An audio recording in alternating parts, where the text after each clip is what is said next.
Bienvenue sur mprovence.com. Nous sommes avec Monsieur Coppola, qui est l'adjoint à la culture de la ville de Marseille, qui va nous parler de l'implication de la ville de Marseille dans la Fiesta, puisqu'il y a une nouveauté cette année. Le financement de la Fiesta a été multiplié par 5 par la ville de Marseille, mais il me semble que ce n'est pas seulement un investissement financier, mais il y a aussi d'autres choses qui vont être développées. Oui, effectivement, le soutien à un festival, c'est pas forcément effectivement des subventions. C'est bien entendu des subventions, c'est très important, mais c'est aussi tout un environnement et on soutient d'autant plus la Fiesta, comme d'ailleurs la plupart des festivals que nous soutenons, parce que derrière il y a une éthique, il y a des valeurs.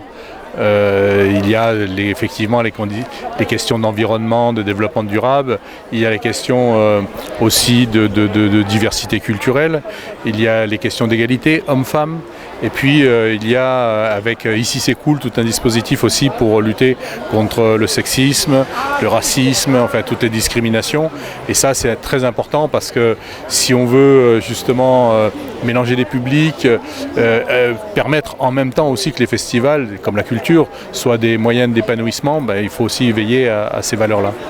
Et il n'y a pas que ces valeurs-là, justement, puisque vous parliez en conférence de presse de l'éveil des enfants, justement, par rapport à l'éducation artistique et culturelle, avec Babel Minot, par exemple, et aussi certains événements ou micro-événements qui peuvent exister à Marseille. Oui, c'est pas simplement rester dans notre domaine de compétences. Vous savez qu'on a comme compétences les crèches municipales et puis les écoles primaires, mais c'est parce que aussi la personnalité commence à se construire dès le plus jeune âge. C'est entre 0 et 3 ans.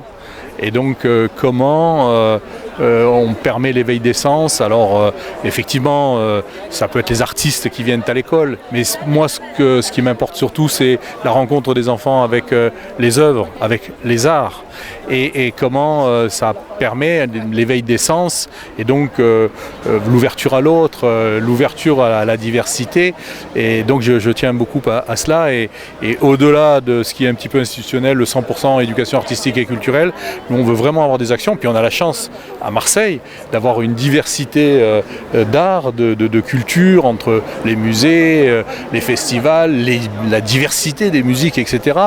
Je n'en ai pas parlé tout à l'heure, mais la volonté de reconnaître aussi des cultures urbaines, et particulièrement le hip-hop, qui est né, a grandi à Marseille depuis 30 ans, sans les institutions.